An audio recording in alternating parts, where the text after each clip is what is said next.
Então, vamos iniciar nossa aula, tá? Falando aí, então, de comandos elétricos, componentes dos circuitos elétricos, tá? Nós temos algumas necessidades, tá? Em nossos projetos, que são os sensores, tá? E isso a gente vê muito isso também na indústria, tá? Os sensores de proximidade. Então, o que acontece, tá? São elementos de sinais elétricos, quais são posicionados no decorrer do percurso de cabeçotes móveis, de máquinas, de equipamentos industriais, bem como aços, cilindros hidráulicos e ou pneumáticos. Ele é muito parecido com questões de fim de curso mecânico, né? Só que, em vez de ser mecânico, ele não tem contato mecânico. Isso facilita a vida da manutenção, porque não tem desgaste, né, por esse atrito, por esse contato, por esse acionamento. Porém, existem outros tipos de problemas, como umidade, sujeira, né, danificar por impacto, ele é um pouco mais sensível a impacto, ok? Então, ele tem uma diversidade de modelos. Então, olha só aqui, assim, ó, são os sensores capacitivos, indutivos, ópticos, magnéticos, ultrassom, além de sensores de pressão, volume, temperatura. E, então, vejam que são vários pontos, tá? Mas eu chamaria atenção para alguns, que seria o que a gente vai falar um pouquinho, que são esses aqui, né? Seriam, então, os sensores capacitivos, indutivos, ópticos e magnéticos. A gente vai fazer uma abordagem mais específica com eles, certo? Então, vamos lá.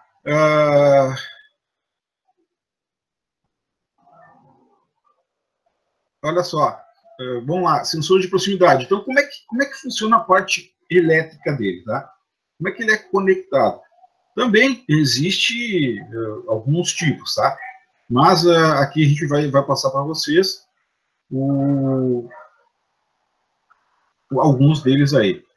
Olha só, o que vai fazer? O que vai ter aqui, na verdade, né? Então, nós temos os dois tipos, tá? Que pode ser PNP, né? E NPN, certo? Então, PNP, veja o positivo vem aqui, ele fecha o contato, né? Então, o que é o meu V e o que é o meu zero aqui, tá? É a alimentação, vamos supor 24 volts. E esse cara vai para o meu sinal, vai para o meu CLP, ok? Então, como é que funciona? Quando eu fecho o meu contato, o que eu tenho aqui, ó, nessa variável? Esquece o V, esquece o zero. Que valor eu vou ter aqui se eu fosse medir com um multímetro? Eu vou ter VCC, ou VC, ou V, mais V. Então, isso seria o PNP, tá? Positivo, negativo e positivo. O outro é negativo, positivo e negativo. É a forma como aciona internamente lá o sensor. No caso do NPN, o que vai acontecer? Quando eu tiver o meu sistema acionado, ele vai jogar no CLP o zero, que seria a referência, né, na medição da tensão. Certo? E é isso que a gente precisa ficar atento.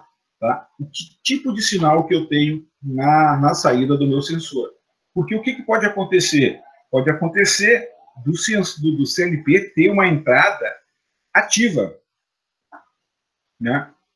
E aí eu preciso fazer o quê? Quando eu tenho uma entrada ativa, eu preciso que esse sinal, essa tensão, seja, digamos, eu vou chamar um termo vulgar, tá? Seja drenada, né? Seja suprimida através do 0 volt, para fechar o circuito com a carga, o que for, certo?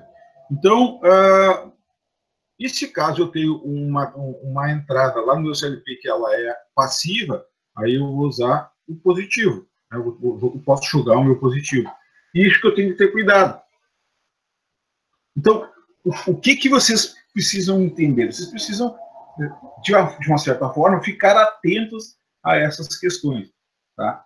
Porque se isso aqui acontece e vocês colocam fonte com fonte, pode acontecer de danificar o equipamento, queimar fusível, principalmente no campo, tá? Quando a gente está na área fazendo atividade, se isso acontece, é muito chato, porque às vezes queima assim, vários fusíveis. E aí tem que estar correndo atrás de fusível. Aí o cliente já, se ele tivesse serviço, que é o meu caso, Isso aconteceu comigo, tá? A minha equipe lá, eu era o líder, e o pessoal esqueceu de abrir os fusíveis e manuseou todo o painel com os fusíveis conectados. E aí, né, tocava o positivo na carcaça e queimava os fusíveis. Que pode acontecer também se eu colocar duas fontes ali, né, contrapostas uma com a outra, e isso pode acontecer, né, que vai acontecer, tá? Então a gente tem que tomar cuidado. Eu sempre respeitei muito a energia elétrica, então eu sempre cuidava com esses detalhes. De vez em quando fazia as minhas lambanças, tá? Mas eu procurava respeitar essas questões aí, certo? Bom, então o que acontece? Eu posso ter várias formas de diagramas de conexão, tá? Então, tipo PN, normalmente aberto, normalmente fechado, normal aberto, mas não fechado. O tipo NPN, o normal aberto, o normal fechado, normalmente aberto, normal fechado. O que significa isso? Eu vou ter ou um contato só abre e fecha, né, e ele fica aberto. Aqui ele abre e fecha, mas ele fica fechado, então eu vou partir com ele fechado, e aí eu posso ter o reversível, tá? E aí, dois contatos, e isso vai me dar a condição da quantidade de condutores que eu vou ter no meu sensor, certo? E aí eu preciso identificar isso no sensor. Então, normalmente, o que a gente faz? A gente olha lá o catálogo do modelo e o catálogo e o fabricante normalmente coloca essa referência no nosso produto. E aí a gente consegue tomar decisões, saber se é aberto, se é fechado, para a gente poder acertar a nossa lógica, tá? Esse tipo de equipamento, normalmente, vocês já estão vendo que ele vai ter uma condição digital, né? Ou está fechado ou está aberto, tá? Bom, aí nós começamos com alguns tipos, tá? Sensores de proximidade capacitiva. Então, são sensores de proximidade que registram a presença de qualquer tipo de material. Então, a distância de detecção varia de 0 a 20 milímetros. Então, depende da massa do material a ser detectado e das outras características que são determinadas normalmente pelo fabricante, tá? Esse tipo de equipamento, então, a gente precisa cuidar da distância que a gente vai ter do anteparo, né, ou do que a gente quer. E aí também a questão da sensibilidade. Muitas vezes, aqui atrás, ele tem, né, na parte inferior dele, não é inferior, a parte traseira, considerando que a parte frontal é onde ele faz a aproximação, né, com o objeto. Na parte traseira dele, o que acontece? Muitas vezes ele tem um LED, e do lado do LED tem um tricote, né? Então é um orifício com uma fenda, parafuso fenda, bem pequeno. Ali a gente ajusta a sensibilidade, né? E aí eu consigo melhorar a questão de aproximação, os ajustes, e trabalhar com essas variáveis aí, tá? E aí, quando ele acaba conectando, ele acaba percebendo a presença de alguma coisa, esse LED que está na traseira dele, muitas vezes às vezes ele acende porque tem uns que não tem LED, tá? Mas a boa parte deles tem. Aí ele acende indicando que está percebendo, que está sentindo presença de alguma coisa. Essas duas porcas aqui geralmente é para a gente fixar isso no suporte. Então a gente vai fazer um orifício, um furo, uma chapa, sei lá, né? Vai prender, ele vai ajustar a distância que eu quero no meu objeto. Os indutivos. Então, são sensores de proximidade que são capazes de detectar apenas materiais metálicos, né? A uma distância de 0 a 2 milímetros, né? Dependendo também do tamanho do material a ser detectado e das características específicas pelos diferentes fabricantes. Então, o que acontece, né? Se nós olharmos a simbologia, tá, a gente vai ver que ele tem muito parecido, ó. Porém, aqui é um capacitor e aqui o desenho dele é um indutor, um quadradinho pintado de preto, certo? Então, a gente pode, às vezes, perceber pela indicação.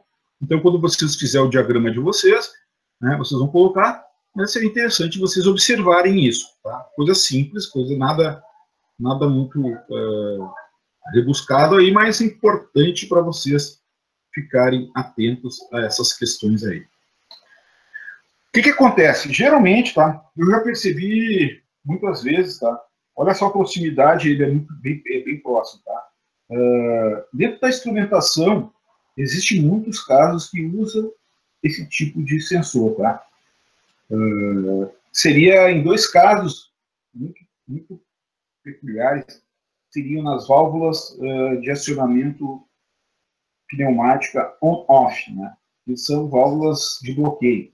Então, quando o cara dá um comando, manda lá, o instrumentista dá um comando, né, o operador, melhor falando, ele vai seguir uma sequência, né, para poder a planta rodar.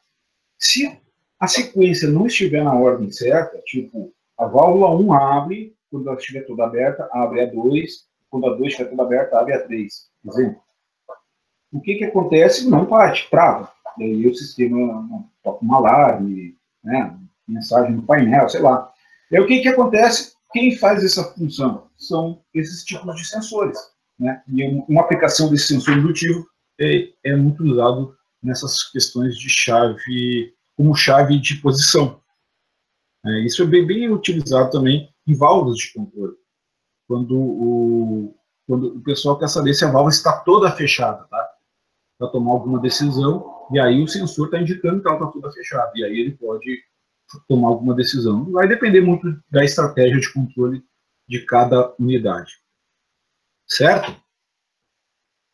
Bom, o outro tipo de sensor, tá? A gente tem o sensor magnético, são sensores, né, como o próprio nome sugere, detectam apenas a presença de materiais magnéticos, né, como são o caso de ímãs permanentes.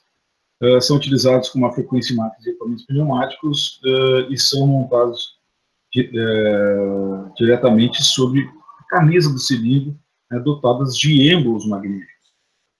Então, toda vez que o êmbolo se movimenta, né, ao passar pelo sensor, então ele vai dar a condição que o sensor, que o êmbolo, ele vai dar a condição que a haste do cilindro está. Né, e aí, indicando se está aberto, se está fechado, se passou pelo ponto, né, 50%, se não passou. E aí vai depender muito de cada tipo. Existem algumas válvulas, tá? Válvulas de controle que também utiliza sensores magnéticos, alguns dos fabricantes. E aí ele coloca acoplado na haste dessa válvula, né? Ele coloca um ímã, tá? Como se fosse ali uma moeda, né? Muito parecido com isso, roscado no orifício. E aquilo ali seria, no caso, a parte magnética do sensor. E aí isso aqui detecta, né, se passou, se não passou, como é que está a situação do êmbolo, né? E aí aqui nós temos algum exemplo, né? Então a gente pode aumentar um pouquinho, né? Então, quando ele passa, né? Então o êmbolo está aqui. Quando ele chegar lá, ele vai acionar e vai fechar o contato. E vai ligar aqui um LEDzinho, né? Dizendo que está acionado. E aí ele pode parar, pode desviar, pode retornar e avançar. Em vez de estar retornando, ele avança. Bom, aí essa lógica aí, ela é variável. A simbologia está aqui, né? Então veja, ele tem aqui uma forma de U, né? É como se fosse aí o núcleo de um transformador, né? Remetendo a isso, tá? Basicamente seria essa condição aí. Outro exemplo aqui, tá? Ele é acoplado na hastezinha, né? Melhor, no parafuso, né? O prisioneiro que segura a montagem do cilindro, né? E a gente acopla ele aqui e aí a gente utiliza, ajusta a posição que a gente quer, certo? Sensores de proximidade ópticos, então, detectam a proximidade de qualquer tipo de objeto, desde que esse não seja transparente. Então, a distância varia de 0 a 100 milímetros, dependendo da luminosidade do ambiente. Normalmente, né, são constituídos de dois corpos distintos, que um é o emissor, né, e o outro, né, normalmente o receptor. Um objeto se desloca entre os dois, interrompendo a propagação da luz entre eles, e o sinal de saída, então, é ativado, né, no comando elétrico. Então, é mais ou menos assim que ele vai funcionar.